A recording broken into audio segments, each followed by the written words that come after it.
There we go. Okay, we're recording. All right. So I know that a lot of you do know me and have been a part of Lipedema movement and fitness for a good while now. So I'm going to spare you guys like a huge introduction. Some of you I know are a little bit newer to the group, so welcome. I'm super excited to have you guys here. Just a little bit of like, the background history. I started Lipedema movement and fitness about 2 years ago. I was, where were we at? 2022. I had known that I had lipedema for a couple years at that point, and I had been joining the different Facebook groups that I had, popped up, and the negativity was killing me. And I knew, there was always so much talk of surgery, and surgery just, it wasn't an option for me. And I just knew like, there's got to be more that we can do here to focus on managing this condition and helping to stop the progression. So that is the reason why I started Lipedema Movement and Fitness, to give women a safe space to come to focus on their health and overall well-being when it does come to having lipedema. So that is what has led us here today, to having this incredible group of women that we have. And the last couple of lives that we did, they mainly were just kind of focused on, just having an open group discussion, getting questions out there that a lot of you have. Somebody's not muted. Hold on. That's all. I just want to make sure everybody was aligned on where I am. Are you just talking? I just looked at your paper. You should mute them. Yeah, I'm trying to mute all the ones that I see are Sounds not. great. I'll see you soon. Thank you so much. Oh, it's Susie. There we go. I got her. Okay.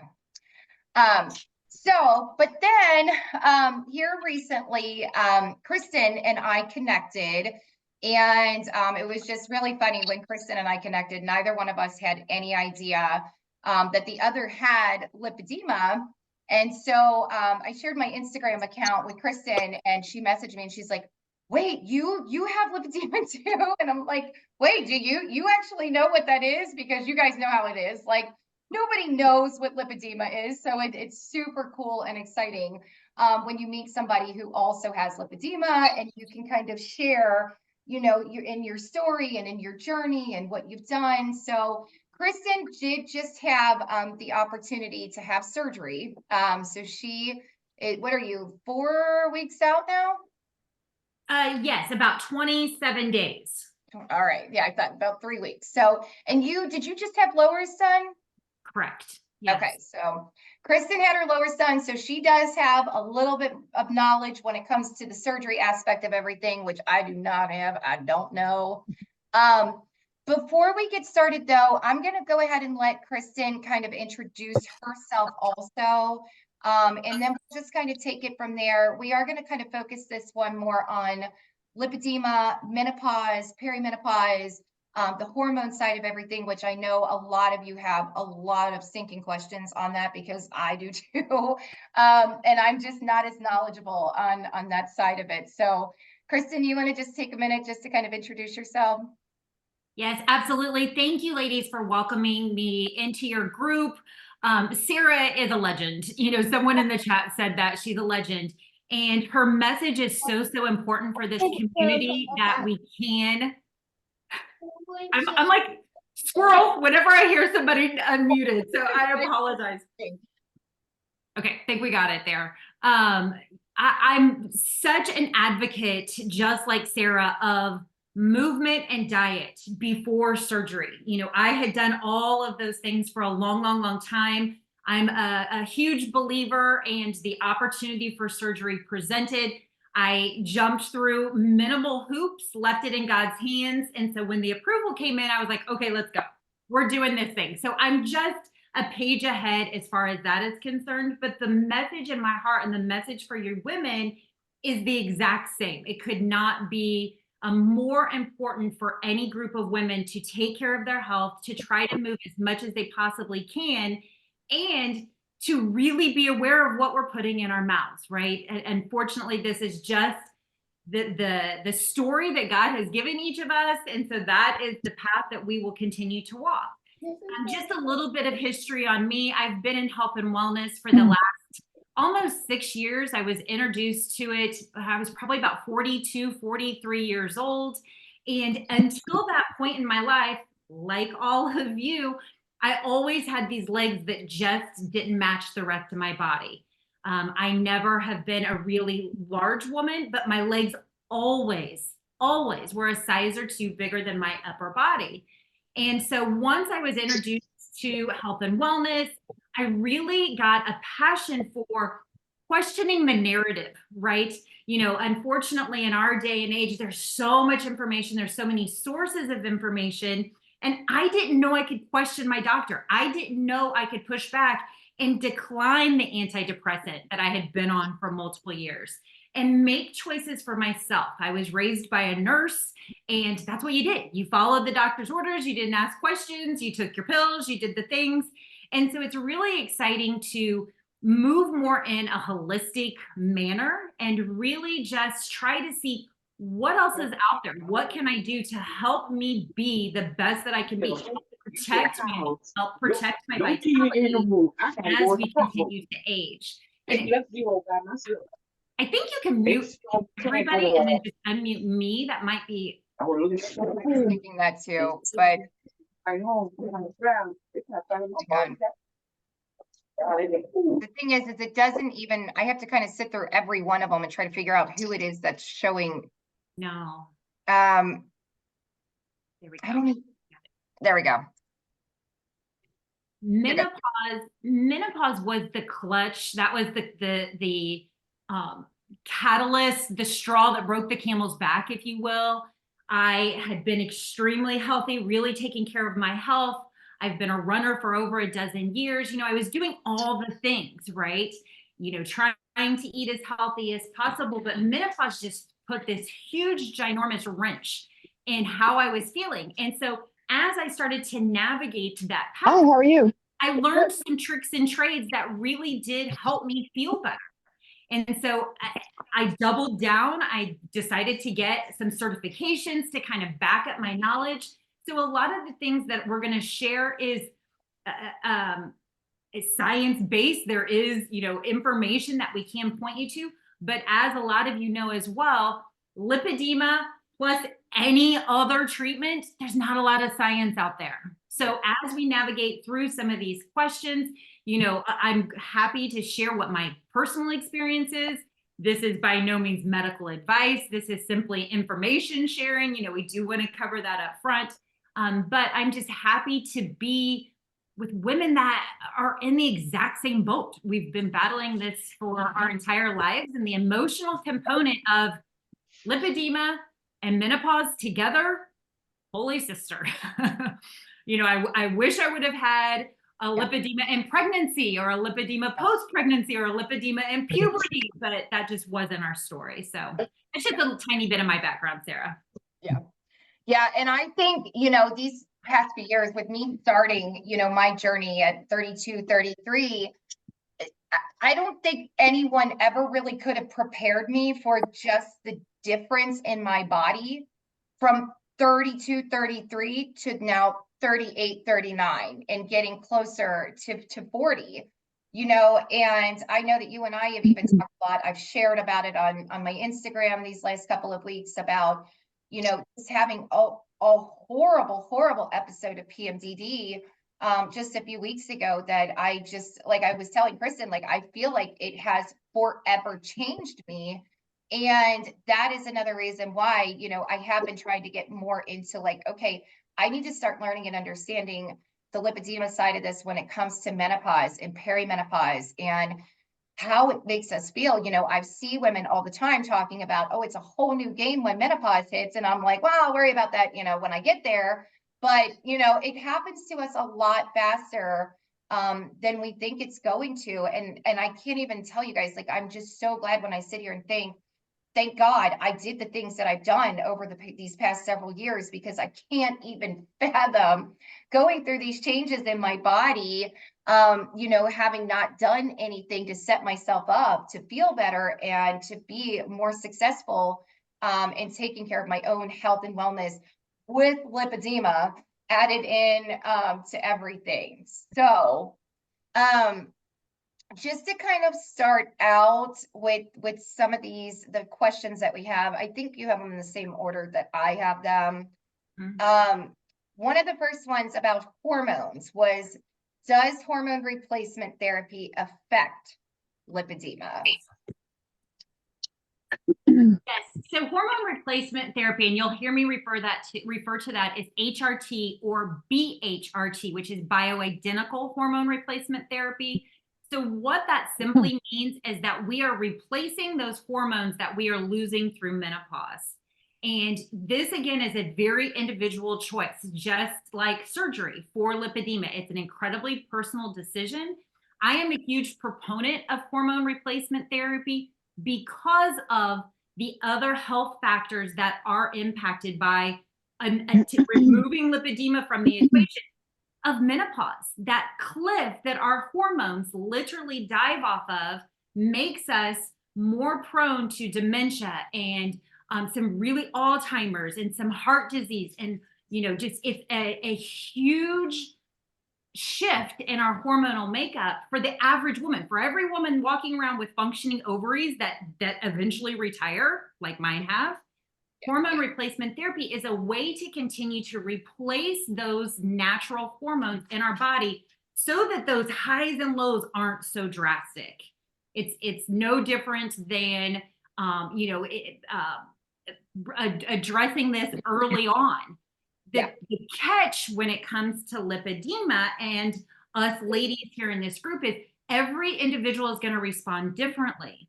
So truly, this is where we say, I encourage you to speak with a functional or integrative physician about, is hormone replacement therapy appropriate for me? Because every individual is going to be different. I have found that it did help my symptoms personally. My menopause story, I had mitigated a lot of that through my lifestyle choices, through exercise, through my diet. I didn't have a lot of the perimenopausal symptoms because I was, different supplements that I was taking, etc. But then as those ovaries fully went into retirement, they said, peace out, we're out of here, we're done working, you get no more estrogen. My symptoms crept into my bedroom.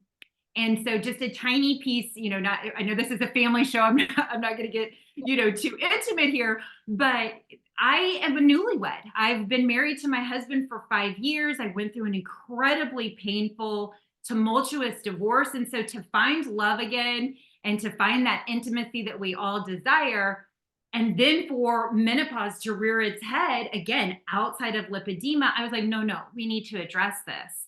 And so the process, you start by working with a functional doctor, because a lot of our, I call them standard, our westernized OBGYNs, they're not well-versed. They're not going to be well-versed in lipedema, and they're not well-versed in hormone replacement therapy. So the standard of care, if I'm to go to my standard OBGYN, is going to be put me on birth control, which I'll talk about in just a second, and an antidepressant. And those were two avenues that I just was not interested in going down. Birth control, while replacing hormones, is also disconnecting our brain from our ovaries. And that was something I didn't know. I just knew in my early 30s, late 20s, when I took the birth control pills, not so much a change in my legs, but I didn't like how I felt. And then years and years later, come to find out, well, it's that disconnect. God created our bodies to function. Everything is connected, literally from the hair on our head to our tippy toes. And so when we disconnect a natural rhythm in our bodies, you're going to have complications. And so for me, the hormone replacement is it's an incredible opportunity to mitigate the menopause side. Also, and I've got some notes here, it can help stabilize those hormone levels, which can potentially help reduce that fluid retention and inflammation that's so associated with lipedema. So some women will continue to see improvements. Again, I didn't see a drastic change in my legs on or off before I started the hormone replacement therapy or after. The change had already happened. My legs, I feel like overnight, they just swelled up. And I wish in hindsight I'd had measurements pre-menopausal, mid-menopausal to post-menopausal, the actual measurements of my legs, I don't have that information. I just know the change had already happened. And so when I did introduce the hormones, I physically started feeling better, which allowed me to get back to exercising, to have my energy restored, to have my intimacy in the bedroom restored, and some of those other, my mood improved, because estrogen is impacting us, our entire, every system, and it impacts each of us differently. Have any specific questions relating to hormone therapy, hormone replacement therapy, and lipedema? While we're kind of on that topic.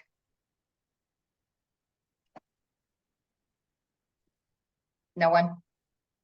We're good. Last call. All right, good deal. Okay, stage 4, how to avoid muscle atrophy and signs to look for. Anybody here actually experiencing that? Sarah, can you hear me? Susie, yeah, we can hear you. Okay, great. Thank you. Sorry, just before we move on to this next topic, I was trying to speak earlier and I was muted. Oh, sorry.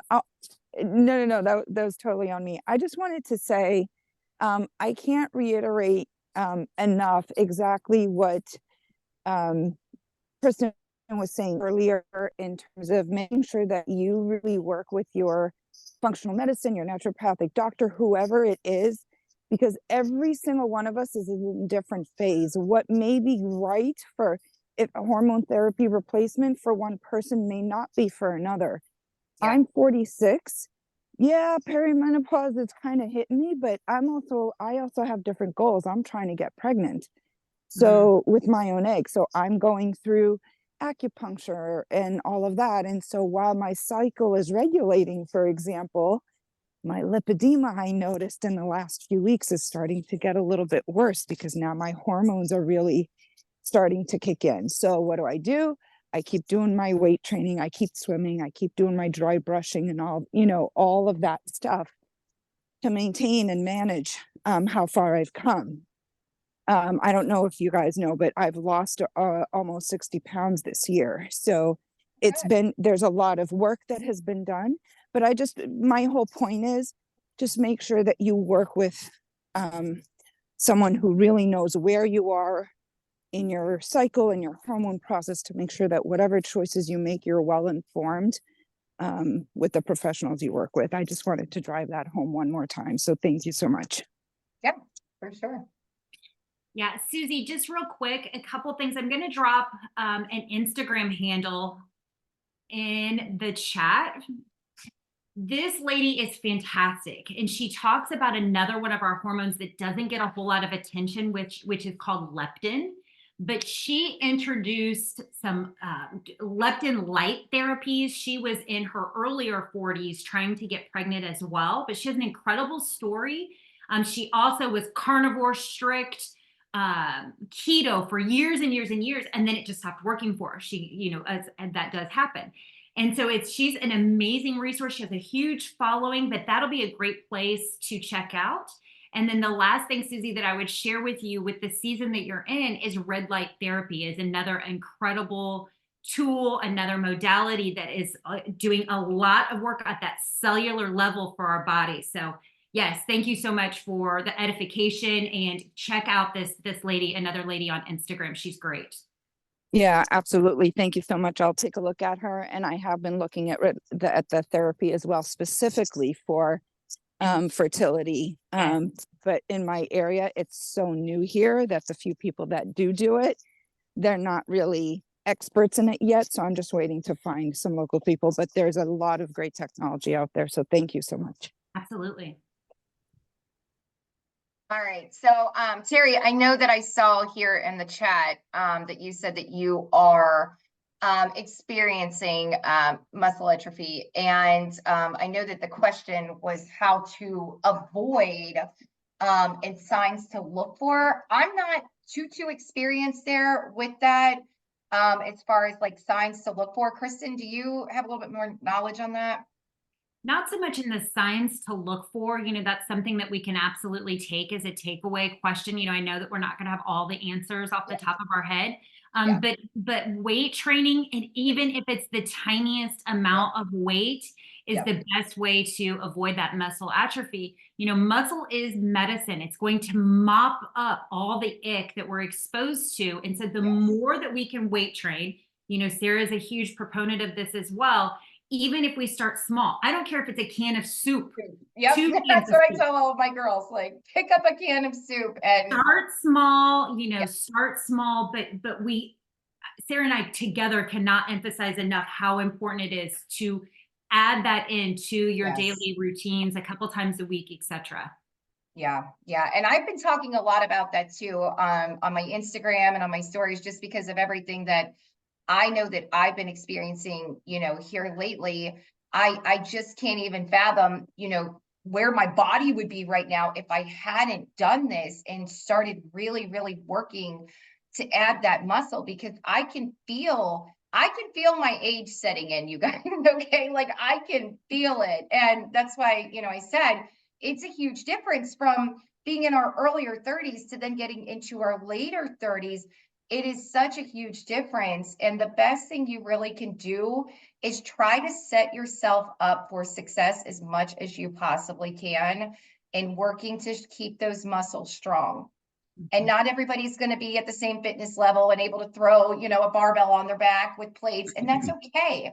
You don't have to. You can start small. I was just talking to another woman in the group this morning about, she's asking me, well, I just started in the gym, and should I do circuit training or should I focus on cardio? And I'm like, you need to be focusing on both. And she was telling me, well, I just don't have the strength to do it. And I'm like, listen, I don't care if you don't even have to add weight to it. Focus on body weight movements first, which are then going to help strengthen those muscles, strengthen those joints. And then that's going to allow you to keep proceeding. And then maybe next time you can add a can of soup. And then after that, you can start adding, a dumbbell. Once you get to that point, start light, start slow. But the best thing you can do is start, because you want to just do everything possible to work on increasing that muscle strength that you need to have as we begin to age and get older. Sarah, if you don't have access to a gym, what can you do at home? There are so many workouts that there is just an abundance. I always suggest to a lot of the girls that I work with, go on Google and just do a quick Google search for mobility workouts at home, strength training routines at home. There are so many YouTube videos out there that you can work with. You can go on Amazon and even do a search for, I forget the exact way it's worded, but it's like a strength and mobility training set, to have at home. Even if you have just light resistance bands that you can use, even if you buy a couple of medicine balls, Five Below, which I think Five Below is pretty much nationwide now. They sell kettlebells, they sell medicine balls, I think they're even selling like foam rollers now. So, anything that you can buy to have at home just to kind of help implement and into those workouts, even if you're doing a walking workout with resistance bands as you're, working those muscles in your arms at the same time. Any type of light equipment that you can have to keep readily available at home is going to help you for sure. Okay, thank you. You're welcome. And any of the ladies on here that are perimenopausal and not quite full menopausal, again, weight training is so, so, so important, because as we progress through the menopausal phases, the muscle loss does increase. So it's just, I can't preach it enough. And I know Sarah preaches it too. So I'll allow us to move on, but just move more and work up to some body weight resistance, weight training, etc. One of the questions that we got to was, how can I motivate myself? I'll go ahead and take this one just because I've been there, done that. And, starting out at almost 330 pounds, I can tell you the only thing I ever, the most walking I ever did was from my couch to the TV to change the channel or turn the volume. There was zero motivation in my life when I first started. But I really do believe that first thought that you have how can I motivate myself, is the first start of the process, because you're already recognizing that you need to make change. You're just not sure how. So one of the things that I did when I first started, just to help me motivate myself, is I wrote down 3 small goals. And I wish I could remember exactly what they were, but I know like my big goal back then was I want to lose 50 pounds, but that was also kind of climbing to the top of the mountain. So then I made smaller goals off of that big goal. Well, how am I going to get there? Okay, so I wrote down my goal. I'm going to go to the gym 3 days a week. And at that point, I hadn't even implemented a specific meal plan or anything like that, but I wrote down my goal. I'm going to make better choices. And so while I wasn't diving into a keto diet or a carnivore diet, it was just simply, that thought process in my mind of, well, I can go to Panera and get 2 big bagels with cheese and cream cheese, like I've been doing, back then. That's how I ate for breakfast every morning. And we're talking 1,300 calorie breakfast that I was having. And instead, I was making a conscious choice. Okay, well, instead, I'm going to have a bowl of Frosted Flakes this morning. It's not the best thing, but it's a lot better than eating a 12 or 1,300 calorie breakfast. So I think if you just set small goals, that is what really, really helped me to keep going, was not setting myself up to climb the full mountain the first 3 months, but instead to take the steps I needed to get to the top of the mountain, if that kind of makes sense.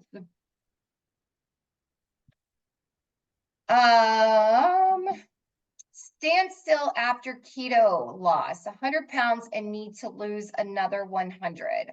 Perimenopause and essential oils or natural remedies to help. Kristin, I'll let you take that one. So I think that those are 2 separate questions, or maybe they came in together at the same time. But again, I'm not a keto specialist. In full transparency, because of this lipedema, I have battled with disordered eating. I can't say that it was full blown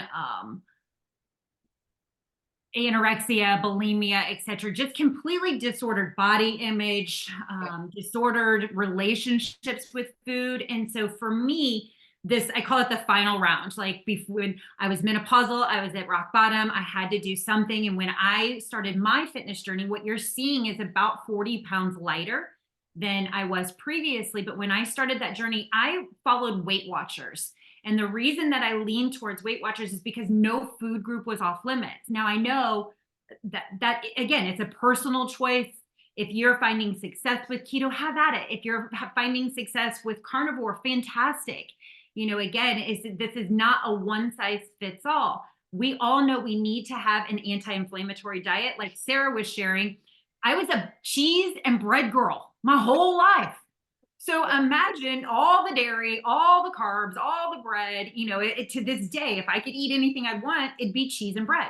I know that I can't do that and feel the way that I want to feel. So in this particular question, when you have been doing keto and an incredible job and you've lost 100 pounds, again, I would refer you back to that Sarah Kleiner Wellness, the Instagram handle in the chat. We can always, send that out in the group or however, if somebody misses that. But carb cycling is going to be huge. But I encourage you to research carb cycling. This doesn't mean I go from keto to mac and cheese. Right.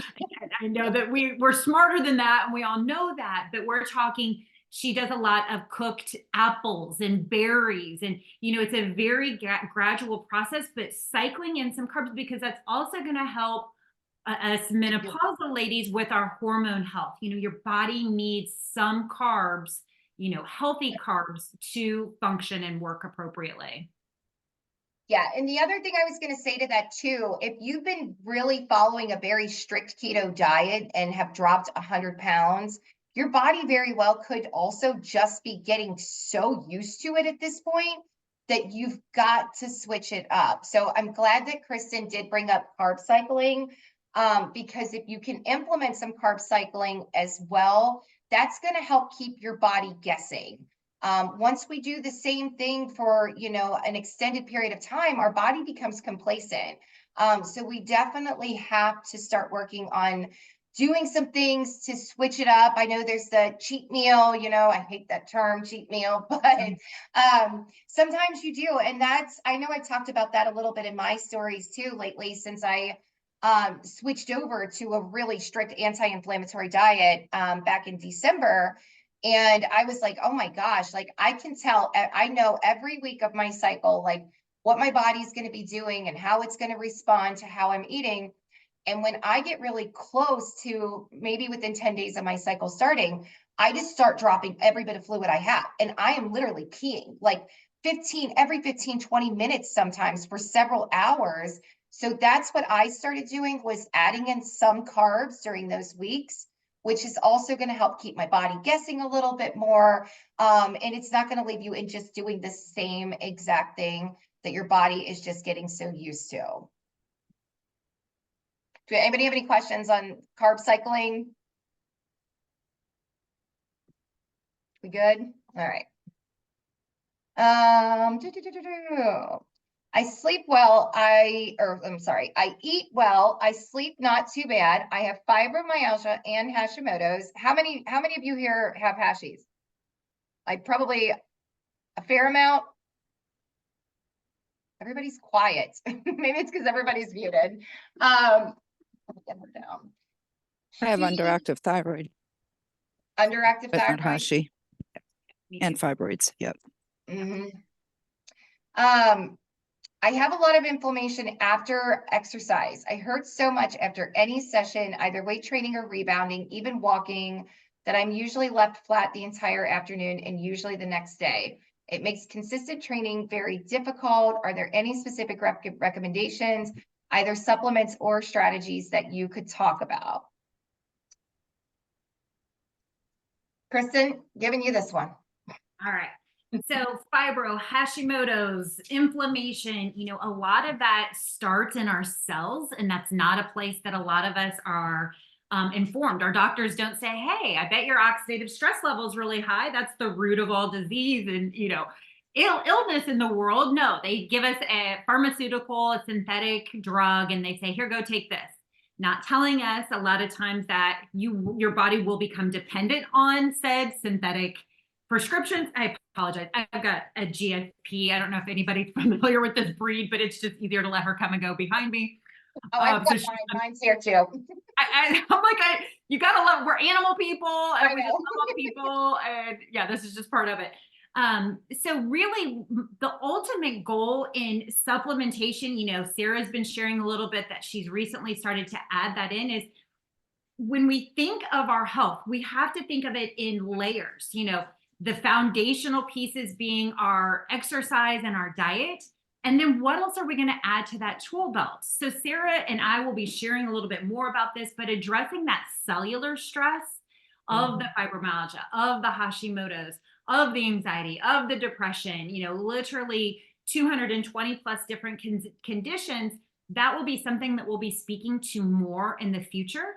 But there are supplements, there are tools that we can add in to help our body work the way that it was created to work. So I know Sarah wanted to keep this focused on hormones, menopause, you know, of course, lipedema, but there are other tools, and it's just being open to that. You know, it's, hey, I've done all of this. I feel better. I am improving, but I'm still hitting this wall. And that's where I'm always like, what else you got? Leptin? Right. Who knew I needed more sunshine in my eyeballs first thing in the morning? Yep. You know, what other hacks, biohacks can we embrace to help us feel better? And just to kind of speak on that, you guys, from my own perspective, I am just like eternally grateful that I even met Kristin like at the time that I did, because these last few months have been very difficult on me with everything that I've been experiencing.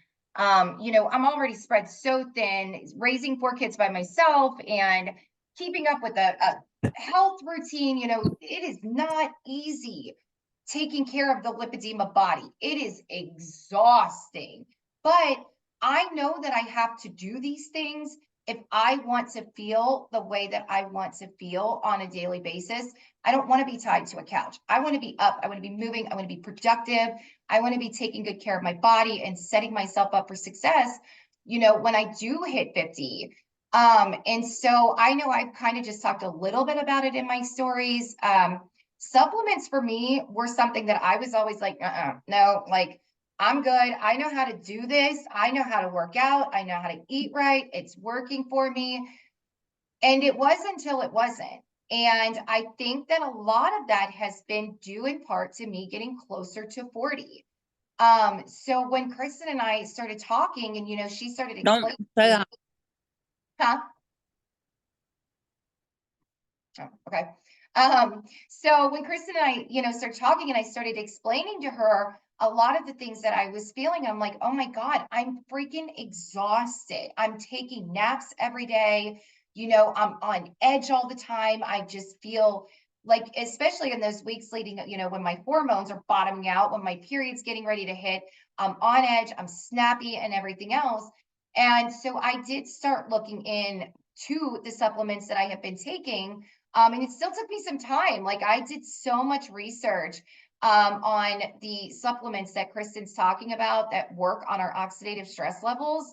And it was hard. It was really hard for me because I just wanted to be like, no, like, I don't need that. I got this, but I didn't. And I had to just kind of, humble myself enough to recognize that maybe it's time that I do need to add something else. And you guys, I just can't even sit here and say how happy I am that I've added the recent collagen supplement that I've added the supplement that is working on lowering my oxidative stress level.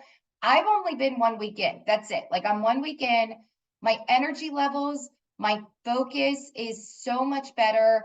And I'm sitting here going, oh my God, like I wish I would have been more open to this a long time ago because I could have been feeling better a long time ago. So as far as like the supplement stuff goes, I just kind of want to share that. I know it can be tough to bring ourselves to, think, oh, we need to add one more thing.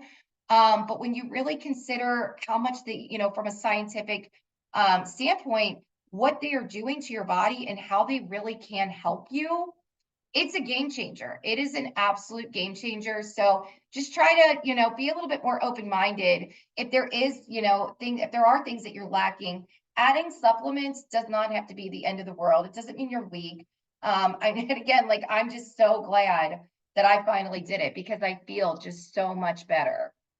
So I'll be talking.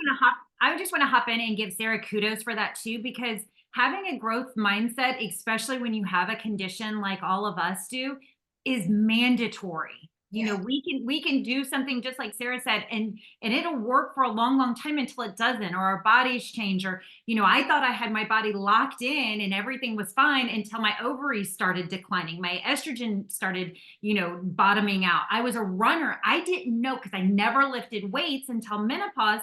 Running was bottoming out my testosterone. I had this much testosterone, 0 testosterone when I went to have my blood work finally done. My doctor was like, I'm surprised you want to look at your husband, let alone make out with him. I was like, have you seen this man? Like I waited my whole life for this man. But I joke with you, our hormones are so important. And so it takes that growth mindset. And I commend Sarah again, for leading this charge and leading this group, but that she can say, look, y'all, I was 100% against supplements. I thought it was diet and exercise, and because it worked, 170 plus pounds, it worked. But then you get to a point where you just need extra help. So I'm so proud of you for being open-minded. And, again, in the future, we can share more on that. I don't want, to lock into that. But there's hope and there's tools, and we just have to be open to that. Yes, it's definitely all about adding the tools that we can add to our toolbox. Yes. All right. So this is kind of going back down the supplement path, but I don't supplements or diet tips for someone who has to avoid animal protein. Yeah, and I'm not I'm not super versed on that. I would have to do some research. I don't know if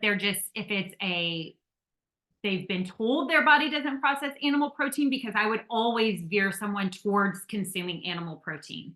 Yeah. It's just, you're not going to get the same iron, etc. Yeah. And we definitely need more info on that one. We can definitely talk, a little bit more about that too. Like if you want to just send me a direct message on that and kind of try to navigate that a little bit more one-on-one, I'm definitely happy to do that. What would you recommend exercise-wise for someone with knee and back issues that would still be beneficial? I always tell everybody, if you're struggling with knee issues and back issues, the best thing that you really can do is start to just increase your strength. That is going to be number one, most important thing that you can do.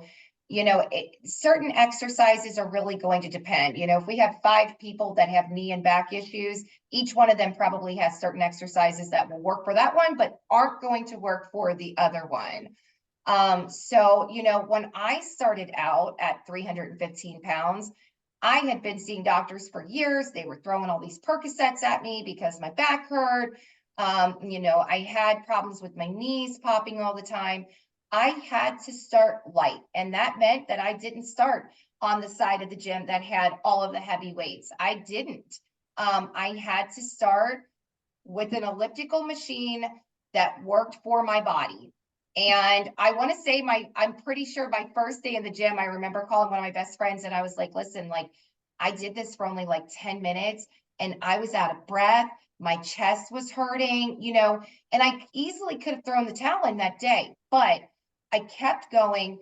And I do remember that one of the things I did was I even just lowered, the incline on this elliptical just to bring it down a little bit lower, which made it a lot easier for me. So I always just recommend starting out very small.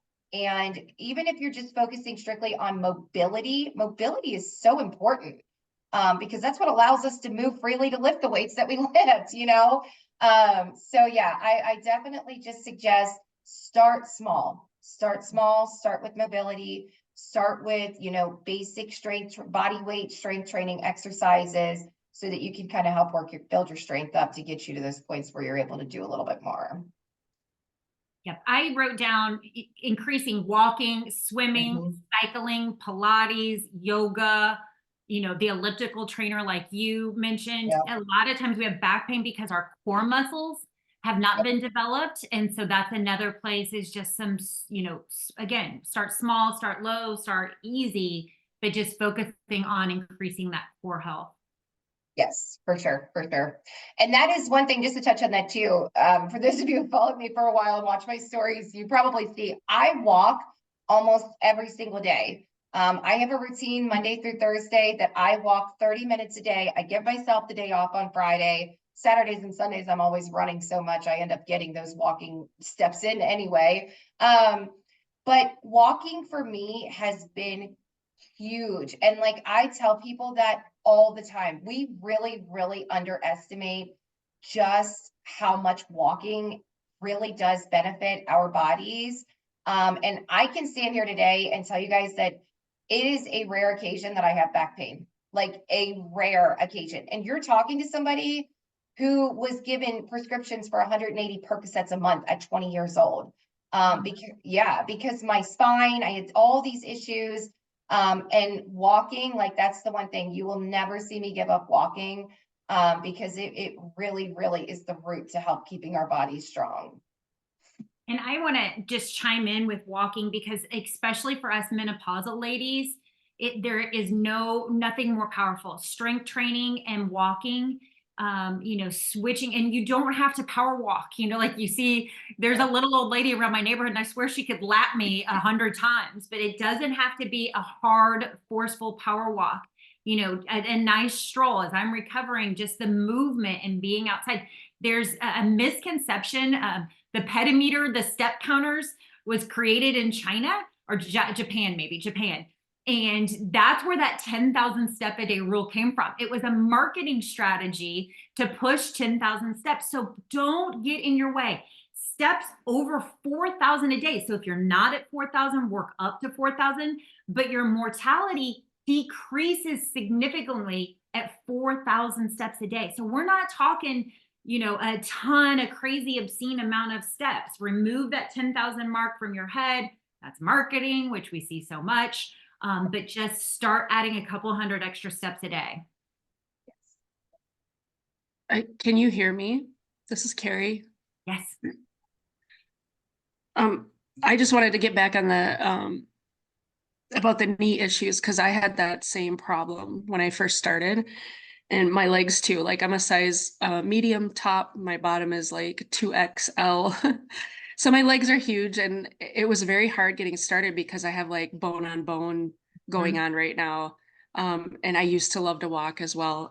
For people that with the knee issues, it's very hard to walk. But what I've noticed that's really important is in the beginning, it was hard to get started, and I would just lay on the floor and do like leg lifts with my own weight.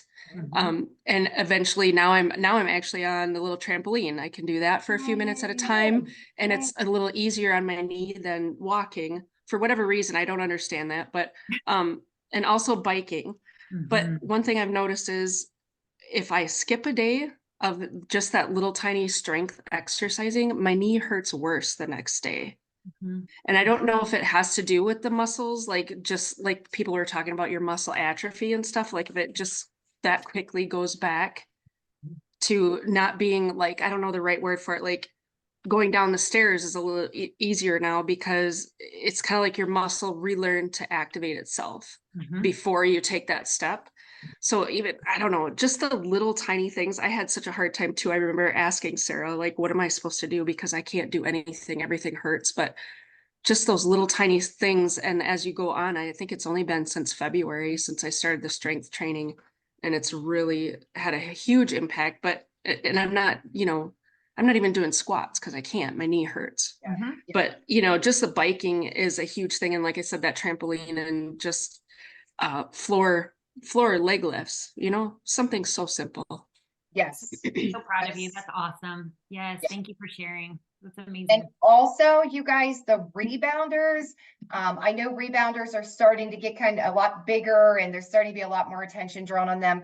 Rebounding is already like, it's a phenomenal tool for us to have. It is so good for working our muscles and our joints, but also for women with lipedema. Rebounding is incredible. I watched a video on rebounding when it comes to the lymphatic system, because I'm wanting to learn more about it, and I'm wanting to get one in my house. And so every time when you're rebounding, every time that your feet hit that, I don't even know what you'd call it, the net thing there. But that is essentially opening our lymphatic system. Every time it's open, close, open, close, open, close, as you're, bouncing up and down on the rebounder. So for those of you who do have joint issues, knee problems, a rebounder is a really, really great tool. You could do it at your own pace. You can do it as, light as you want to. There's videos out there for exercise routines you could do on them. But at the same time, it is so good for our lymphatic systems. So really, it's kind of like a double win, for women with lipedema, and I have a rebounder. So I very much suggest that. I'm hoping to get one in my own house soon. All right. This is another one about hormone replacement therapy. The contradicting statements.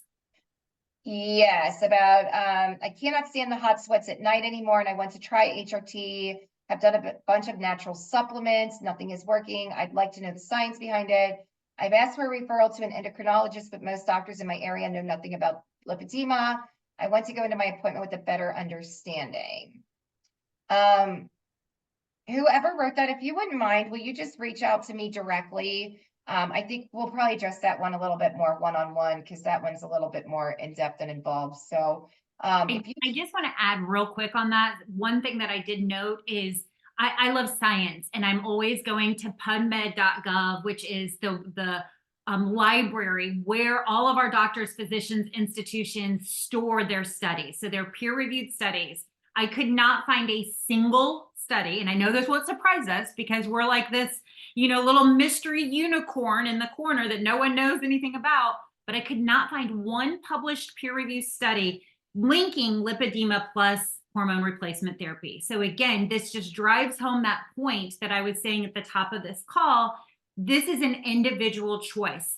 Again, we are looking at other ramifications of not replacing these hormones, But additionally, there is so much conflicting information. In the 90s, our mom's generation really took it on the backside, I'll say, because there was this awful study that was done. It was on 60-year-old plus women that were already way past the segment targeted age bracket of hormone replacement therapy. And they said straight up, hormone replacement therapy causes breast cancer. So there was all this alarm, there was all this confusion. Doctors stopped diagnosing or stopped prescribing it. That study has since been recalled. So again, when you have these questions, I encourage you to speak with, and I keep saying a functional integrative doctor, because your traditionally trained doctors are going to check your blood work and you're going to fall within the normal range. And I don't know about y'all, but I don't want to be normal. I want to be optimized. I want to be as vital. I want to be as healthy as I possibly can, not only to deal with the body God gave me, but to deal with the humans that he gave me in my life too. So I just want to add that there's not a lot of science connecting hormone replacement and lipedema. God willing, there will be. We're getting loud, we're demanding more information and more resources. So hopefully in the near future, we'll see more and more, but I could not find a direct link to the two. So it's, what am I willing to put up with? Are the night sweats too bad? Is this, is the libido a bottom out? Is, what am I willing to live with? And how do I want to best mitigate those symptoms? This is Carrie again. That was actually my question. Mm-hmm. So when you say functional and integrative, because I did contact my PCP, and he's just a PA, he's not an MD. Mm-hmm. And right away, his response was, we'll put you in an estrogen patch. It works good for my wife. And I was like, oh, okay. So Yeah. I asked him for endocrinology referral, but I don't know if that was the right way to go, because in our area, nobody knows what lipedema is. No, I don't even know what integrative physician means. Is it more holistic type thing, or what? I don't know who to go to, I guess, to talk about this. And it's going to be specific to your area. So, I'm in Indianapolis, Indiana, a pretty big metropolis, but I searched up for functional physician, and then I did a search for bioidentical hormone replacement therapy. So those are the keywords, because if you're searching for bioidentical hormone replacement, you're going to get bioidentical means that it's identical to the way that's created in our body. It's not a synthetic form, which a lot of times the estrogen creams and patches can be synthetic. It's not, and I'm not ruling all of them out, but a lot of them that I've seen aren't bioidentical. And so by narrowing in your Google search, you're going to find that. And integrative just means if that's a physician, it's an MD. That's the type of doctor I see now. They pull from the best from the functional world, but then they also pull from the westernized allopathic community. So they say, I want the both. If I need XYZ pill that's from the standard pharmaceutical world and it's going to help my life better, then I'm going to take that. But everything else I'm going to try to do is going to be functional. So I hope that helps clear it up. They also, oh yeah, definitely. They also look at information and they say, how do I optimize this? So because the bottom of testosterone for women my age is, 0.01, and like I said, I had a trace of it to, whatever the higher the range is, a standardly trained physician could look at that and go, you're fine. You're in the range, you're normal. And that's where the keyword is optimize. I'm looking to optimize my hormones. And where can I go? I know, again, this is not medical advice. I'm not your doctor, but one link that I would look at that when I'm coaching my menopause clients, it's called BioTE, BIOTE, I believe is the spelling of it. I'm used to seeing it and sending it. But that is the, you've maybe heard of them, the pellets. Those are bioidentical hormone replacement pellets. And that's a nice place to start your research. Okay, Sorry. thank you so much. Listening. Don't tell Mike. You're good. That's the message to Mike. All right. Okay, so we're at the hour mark now, so I'm going to try to speed this up just a little bit. Just a bit, we touched on quite a bit of this. Can we ladies with lipedema lose fat in the upper body, like chest, breast, and abdomen? You guys, like I now belong to the itty bitty titty club. So yes, 110% we can. In fact, like before I started my weight loss journey, I was like a triple D. And now I am just like a D cup, but I think that's really only just because of the skin that I have, because extra skin happens in your boobs too, which is great. But yes, most definitely women with lipedema can, and I just did a reel on this last weekend talking about like a calorie deficit versus the anti-inflammatory diet. Do they both work for women with lipedema? And so one thing I just want to make sure that I point out is that every single one of us with lipedema have regular fat and we have lipedema fat. So yes, absolutely. That regular fat in your body is going to respond just as it would for anybody. It's the lipedema fat that we have to work differently on. But yes, most definitely, my boobs are a testimony to that. That was how I recognized that I had lipedema. Like I always knew my legs were different, but I went all out. I went ham, as my teenage kids say. I went crazy. I went all in the gym. I started weightlifting. I started doing all the protocols. And I literally went from a C to an A cup. Like I have none. When I say I got my boobs were like, oh, we'll go first. They totally went first. But that was what I was able to recognize and say, will someone please pay attention now? And that's how I finally was able to get a diagnosis, because there was no more weight to lose. And my legs, while they had improved tremendously, was able to add some muscle. I was able to start see some definition. It was such a clear indication that there was something else going on. So yes, you can lose normal subcutaneous fat. Yeah. I know we've had some questions coming in the chat too. I just want to address this one really quickly. Someone mentioned time in the pool with my kids is one of the things that this condition has stolen from me. Been there, done that. Can't tell you. I mean, you ask my kids how many times I've gotten in a pool with them, and they're gonna be like, I don't think my mom's really ever, not very many times. Swim capris. That was the first thing that I went to when I started losing weight. I discovered swim capris. Buy you a pair on Amazon, $20 will save your sanity at the pool. They are capri length, so they're going to cover up most of your legs, but they're still like a bathing suit material. So it's almost kind of like wearing pants to the pool, which is something I actually used to do when I was a teenager. I'd wear my jeans to the pool, and I was, of course, the only one who did that. But I wanted to suggest the swim capris. They are awesome. Also, someone had asked about I'm going to scroll back through to see if we missed anything. yeah, there's this one I definitely wanted to touch on. How do you know specifically when you are in perimenopause? That's the $1 million question. Yeah. The number one flag sign that I would recommend is any sort of change in your cycles. That's going to be your biggest tell. My periods had stopped, but I thought it was because I had started an antidepressant. And so I kept telling my doctor, my periods have stopped. There must be this antidepressant, because they coincided right at the same time. No, I was in perimenopause, had no idea, and they didn't give me any direction on that. So there's countless symptoms that can be indication you're on that path. Joint pain, hair changes, diet, weight gain, weight loss. There's countless, because if you think, and I have a graph that I'll share in the group later today or tomorrow, but it shows how estrogen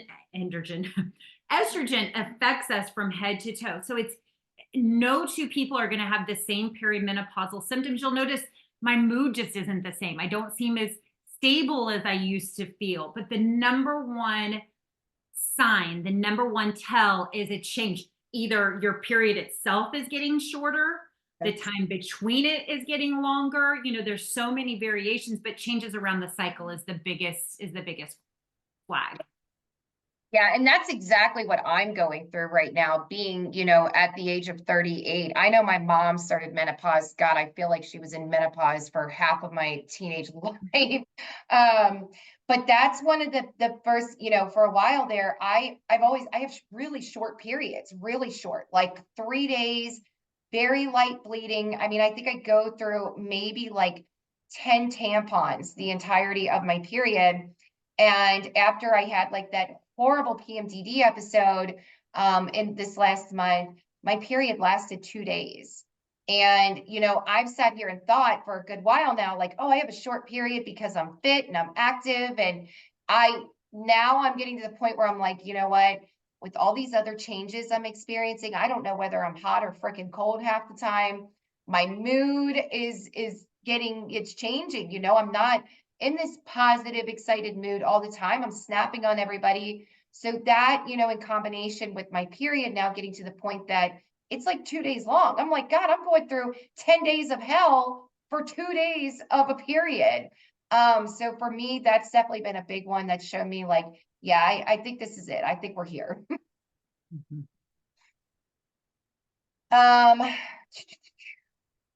Weight change.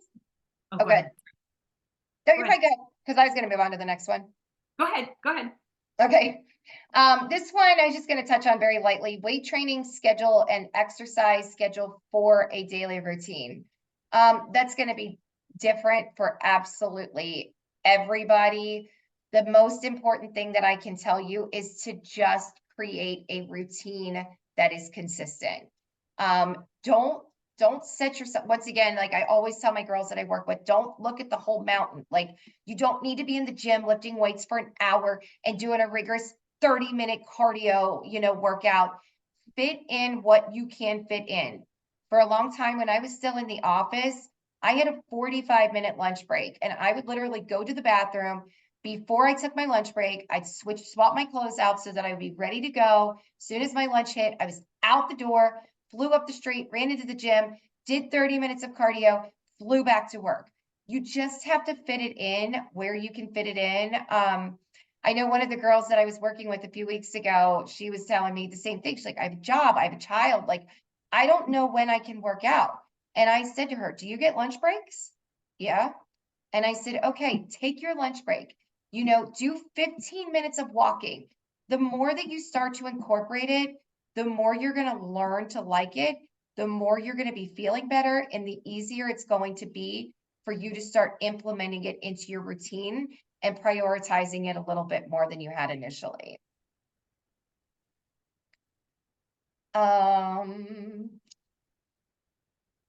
So we have some questions in the chat too. Going back to the last question, when you have a moment, can you all share what supplements are working for you either here or in the group? I am very open to researching and adding the ones that make sense to me for my daily habits. So yeah, just to go in, we weren't going to touch a whole lot on the supplement side of everything because I did want to keep this more in relation to menopause and the hormone aspect of it. But because this is something that I had recently done, just to kind of go into it a little bit, the hormone supplements that just supplements that I started is an activated collagen supplement in addition to Protandim, which is the supplement that Kristin was talking about that acts on our oxidative stress levels.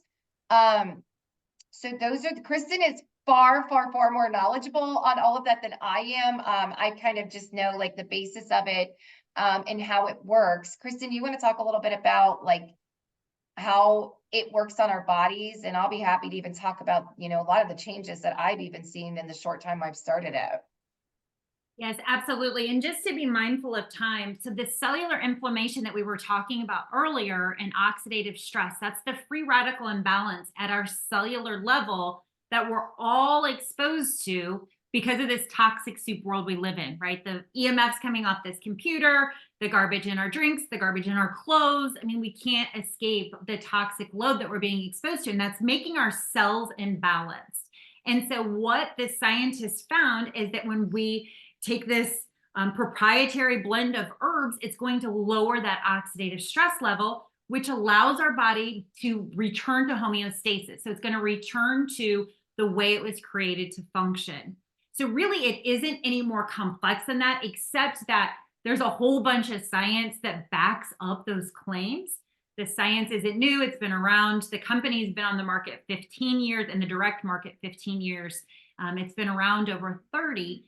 The activated collagen, so they took that same concept, that same idea of turning back on those cellular pathways in order to help our cells become healthy, and they put it into a collagen. So the collagen is even more effective, more powerful than the tablet, but the two combined is the fastest, quickest way to homeostasis, to returning our body back to work that it was, to work the way that it was created to work. So that's just a tiny science lesson. I know that, again, we don't want to monopolize the call with this, but supplementation is key. Activation is even better. And it's just a huge piece of the puzzle to help us, help our cells, help our body work and function better. And you guys, I started the collagen and the Proteindum supplement last Thursday is when I took my first one, last Thursday morning. And I had really set my expectations to like a 0, because like I said, I have never been a believer in supplementation, and just the difference that I feel already is incredible. Like, I even text Kristin last night. I did my cardio at the gym, and I do this elliptical machine, and it's like a wide elliptical machine. It allows you to bring your legs out really wide so that it kind of also works your glutes at the same time. And so I'm on this, and I text her, and I'm like, oh my God, like, I typically can only go to a level 8 when I get on this elliptical, and it kills me to even stay at a level 8. I'm usually like bringing it down. Yesterday when I got on there, the level 8 was like, it felt too easy for me. And I ended up increasing it my entire workout to a level 10. And I was like, Kristin, like, I feel like my body is now working for me rather than me having to work for my body. So that's just one of the changes that I've noticed. My anxiety and depression seem to be, oh my God, just so much better. I was telling Kristin, I've had all these breathing problems for the past several years that we believe are related to stress and all the trauma and everything that I dealt with in my marriage. And it's significantly improved since I started taking this. So I am taking it in combination with the collagen because I've been starting to read up and learn a lot about how important collagen is. Not only just for anybody, but for those of us with lipedema, collagen is especially important. So I will for sure be kind of showing you guys some of the before and afters once I've had this under my belt for about 30 days, because I'm already beginning to see even a difference in the skin on my face since I started taking the collagen. And if anybody has what I would say is, because in the chat they're asking for the specific names and stuff, is message Sarah directly. She's got a link she can share with you, so that she can make sure that you're getting the 2 products that we're talking about. There are other products in the Proteindum family, so we want to make sure that we get you on the right path. But just message Sarah directly if there's questions. And, as Sarah's learning the science, she'll bring me in, but, send your direct messages to Sarah. And then just one other quick question was, I chose my surgeon because I wanted a plastic surgeon, and I had extremely large calves proportionate to my body. They ranged between 17 to 18 inches. I was able to get them down to about 16.5 inches through diet and weight loss. And then, like an idiot, I didn't take measurements right before surgery, which is, seriously. But right now they're measuring about 14 inches. So I don't have any other measurements historically, but yes, I couldn't wear boots. All the things that we've battled with. definitely. Someone did ask too, what are some of the signs that your hormones are imbalanced, irregular periods, etc.? Is it possible that hormonal birth control has an effect on lipedema? Just before I give that to Kristin, I just want to touch on that a little bit from my own experience. I have never done well with hormonal birth control, like never. That's why I had 3 kids in 3 years, because I could not take birth control. And I know I have talked to a lot of other women who have told me that they do feel like they are extremely sensitive to birth control. And I'm talking like lipedema women. Kristin, do you think would you say there is a correlation between birth control and lipedema women versus the average woman? Again, I researched this as well, and I could not find any published studies. That's where I'm always going for the source of truth, is published peer-reviewed studies. And I could not find any studies showing this. But what we do know about lipedema is it's all hormonally based, right? It's all impacted by our hormones. Most of us in this chat would raise our hand and say, when did you first notice? It was puberty, that first big flex in our hormones. So, again, yes, I'm personally not a fan of hormonal birth control either, because of what we spoke of earlier about the disconnect that it's making in our bodies. And there's a whole gamut of additional issues and struggles that come with hormonal birth control.